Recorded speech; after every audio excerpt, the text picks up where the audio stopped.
Bien-aimé dans le Seigneur, toi qui es dans le Seigneur Jésus-Christ de Nazareth, il est une grâce que toi et moi nous soyons vivants au jour d'aujourd'hui.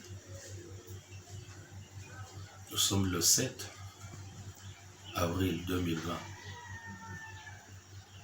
Avec tout ce qui se passe dans le monde, il est important que tu saches, toi qui es en Jésus-Christ, tu es un privilégié. Ton privilège est grand, je dirais même plus grandissime, parce que tu n'es pas n'importe qui. Parce que tout ce qui se passe tout autour de toi ne peut pas te toucher, ne peut pas t'atteindre. Car Jésus-Christ, la parole faite chair, Jésus-Christ est réellement vivant, en toi, en moi. Voilà la raison pour laquelle nous voulons partager quelque chose de très important, qui est la confiance en Dieu. Dieu a dit, recommande ton sort à l'Éternel, mets à lui ta confiance et il agira. La confiance, c'est quelque chose de grandiose, de grandissime, qui t'apportera toujours la paix, ou plutôt la paix du Seigneur Jésus-Christ. Parce que cette paix-là, elle est supérieure. Cette paix-là, elle est incomparable. Elle est irrévocable. Elle est inébranlable. C'est cette paix-là qui fait de nous des hommes et des femmes particuliers, qui ne s'agitent pas, qui ne tremblent pas, qui ont la capacité de maîtriser la peur qui est au-dedans de soi. Nous voulons parler de la confiance en Dieu, la confiance en l'Éternel. Et le passage que nous venons de lire, recommande ton sort à l'Éternel, mets en lui ta confiance et il agira. C'est dans le psaume 37, au verset 5e. Bien-aimé, tu sais, aujourd'hui, le monde entier est en train de souffrir de cette pandémie. Quand nous disons le monde entier, nous ne voyons pas ceux-là qui sont en Jésus-Christ. Mais il faut mettre les choses à point. Parce que mettre sa confiance en Dieu, cela signifie rentrer dans la parole de Dieu et demeurer de plus en plus attaché, intimement attaché à Dieu, au travers les prières. La panique est en train de gagner les cœurs des gens. La terreur est en train de se manifester. Cependant, en celui qui est en Jésus-Christ, il n'a pas le droit d'avoir peur, il n'a pas le droit de douter de son Dieu, parce que Dieu est un grand refuge, une grande forteresse pour chacun de nous. Nous sommes en train de parler de psaume 91 en tout temps.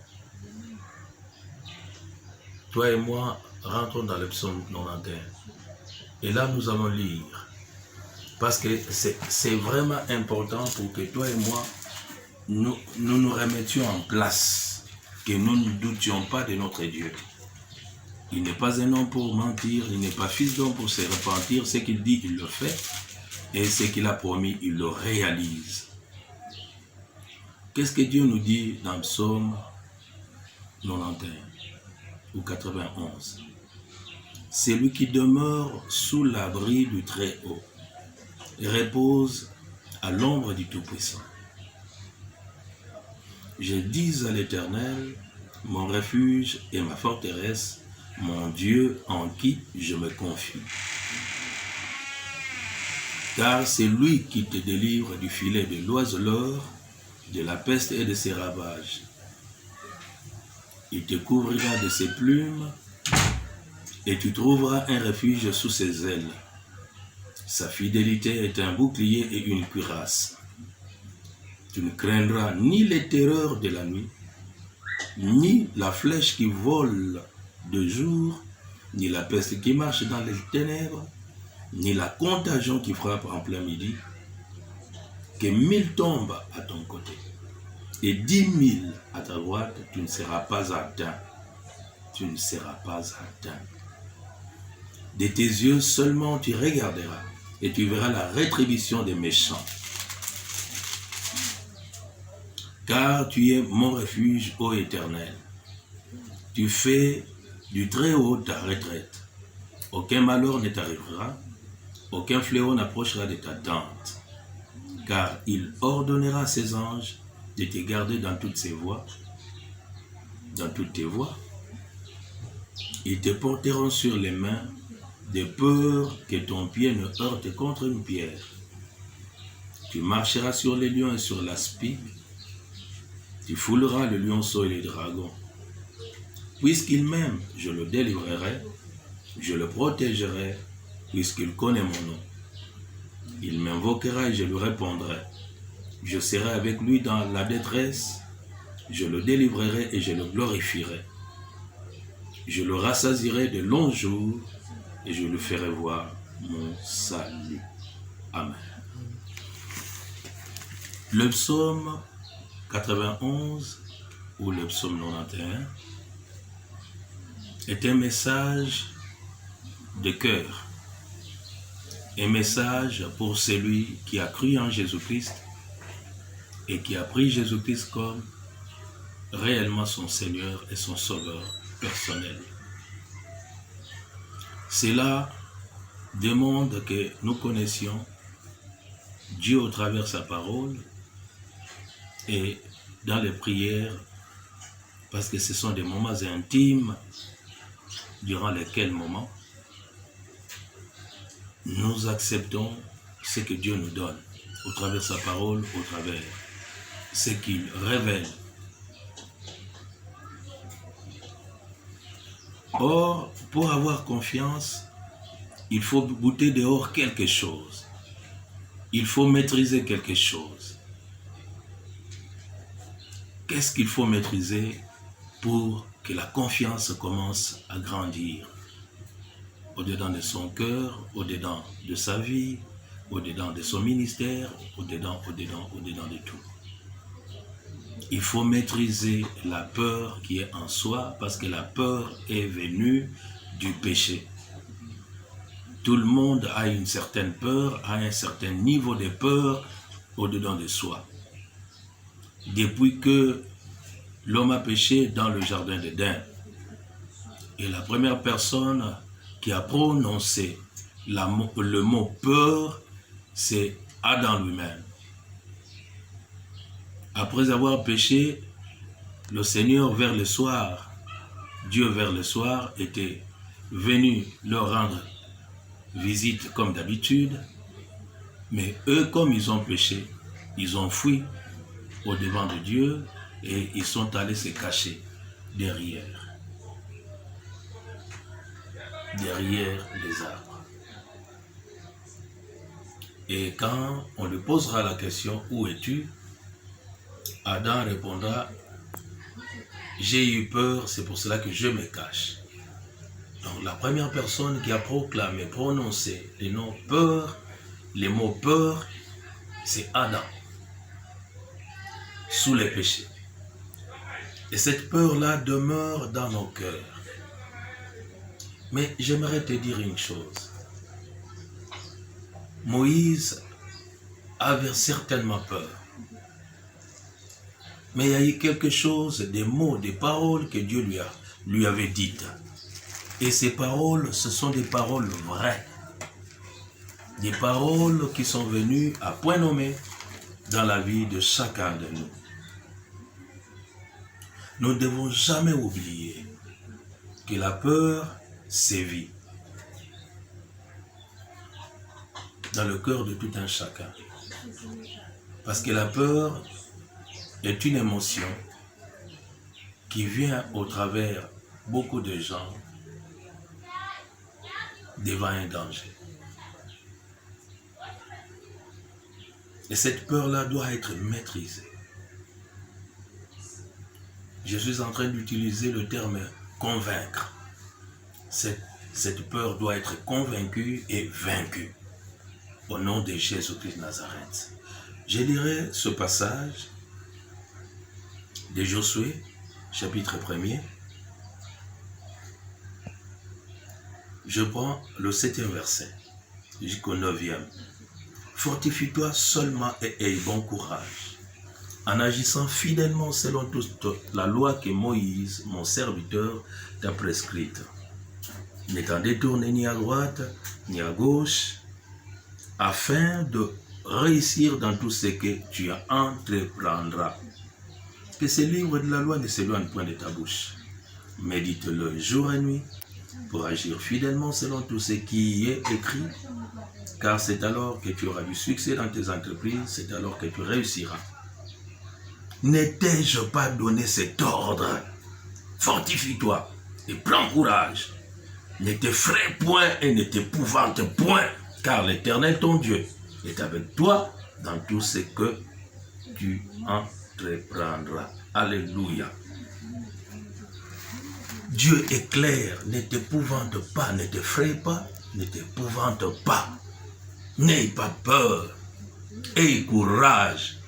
Le courage n'est pas l'absence de la peur. La peur, c'est en tout temps, en chacun de nous, lorsque nous sommes devant un danger quelconque. Lorsque Adam a senti l'approche, la venue de Dieu vers eux, il a eu peur. Parce qu'il était en mauvaise posture, en mauvaise position. Mais Dieu ici, il a dit à Moïse, sois un homme, prends courage. Le courage n'exclut pas la peur, mais le courage convainc la peur et vainc la peur. Convaincre et vaincre la peur. Et cette confiance-là, qui convainc la peur et qui vainc la peur, ne provient que de la parole de Dieu. Voilà pourquoi Dieu nous a dit, en commençant par dire à Moïse, ensuite à Josué, et après c'est à nous, il dit que ce livre de la loi ne s'éloigne point de ta bouche. Médite-le jour et nuit, pour agir fidèlement selon tout ce qui est écrit, car c'est alors que tu auras du succès dans tes entreprises, c'est alors que tu réussiras. Lorsque David s'est retrouvé devant Goliath, David a anéanti, a convaincu la peur qui était en lui. Il a vaincu. Et il a mis de côté tout ce qu'on lui donnait comme arme par le roi Saül. Et il est allé prendre les 5 pierres dans l'eau et avec sa fronde, il a couru. Il n'a pas marché, mais il a couru vers Goliath parce qu'il avait confiance en l'Éternel. Il avait confiance totale en l'Éternel. Il a couru, il savait qu'il n'était pas seul. Il ne combattait pas seul. Il n'agissait pas seul, mais il était avec celui-là qui est au-dessus de tout, le Créateur, celui dont rien n'est impossible. Et il a mis sa confiance en lui. Il a couru et il a pris une pierre qu'il a mis dans sa fronde et l'a lancée vers Goliath qui est tombé, non pas vers l'arrière, mais vers l'avant. La tête, la première, jusqu'au vers le sol. Mes frères et sœurs, quelle que soit la situation dans laquelle nous sommes, il faut nous laver les mains, c'est vrai. il faut rester à la maison. En confinement, c'est très bien. Mais ce moment est un moment précieux pour nous, afin de booster notre foi, afin de booster notre foi, notre confiance en Dieu. David a eu confiance en Dieu et Dieu a prouvé à suffisance qu'il était pour David. Et Goliath est tombé. Il y a des choses que toi tu dois faire tomber. Moi et toi et moi, nous devons faire tomber des choses. Que ce soit ces virus, doit tomber. Ça ne doit pas t'atteindre. Que 1000 tombent à ta gauche, 10 000 à ta droite. Toi, tu ne seras pas atteint. Mon frère, ma soeur, tu ne seras pas atteint. Parce que Dieu est là. Il est avec toi. Il est avec moi. Le confinement, c'est une très bonne chose. C'est un temps précieux. C'est une retraite que toi et moi, nous devons avoir. Parce que bientôt, ce sera l'enlèvement. Nous ne savons ni le jour, ni l'heure. Alors, préparons-nous. Soyons prêts pour l'enlèvement. Parce que nous serons enlevés. Si nous gardons la position de cette confiance en Dieu. Si nous avons foi en lui. Si nous demeurons dans cette manière-là, de cette manière-là, à rester vraiment intimement liés à lui. En ne fixant le regard que sur lui. Pas sur tout ce qui se passe tout autour de nous. Si tout c'est dit tout autour de nous. Non, non. Nous, c'est la parole de Dieu. Et cette parole nous rassure. C'est une parole vraie. Une parole véridique. C'est la vérité. Et personne ne peut anéantir la vérité, qui est la parole de Dieu. Alors demeurons dans la parole de Dieu, demeurons dans la prière. Ne regardons pas tout ce qui se passe tout autour de nous. Comment peux-tu comprendre? Il y a une grande famine. Et Dieu est en train de demander à son serviteur, va au torrent. Chaque fois que tu auras soif, tu vas boire cette eau-là. Et à part l'eau qui était à boire, Dieu envoie un corbeau pendant la famine. Et ce corbeau lui apporte non seulement du gâteau, mais aussi de la viande. De la viande grillée. Qui venait d'où? Dieu seul le sait. Donc, dans quelque situation dans laquelle nous allons nous trouver, mon frère, ma soeur, allons moissonner pour Dieu. Allons prêcher la bonne nouvelle à ceux qui sont encore en train de paniquer, de demeurer dans la terreur, dans la peur bleue, dans la phobie. Allons leur prêcher la bonne nouvelle. Mais toi et moi, nous allons convaincre la peur qui est en toi. Et va vaincre cette peur-là. Au travers quoi? Au travers la parole de Dieu. Est-ce que c'est Dieu peut mentir quand il nous dit qu'il est notre forteresse, qu'il est notre refuge? Et quand on est dans une forteresse comme Dieu, quelle est la chose qui peut t'atteindre?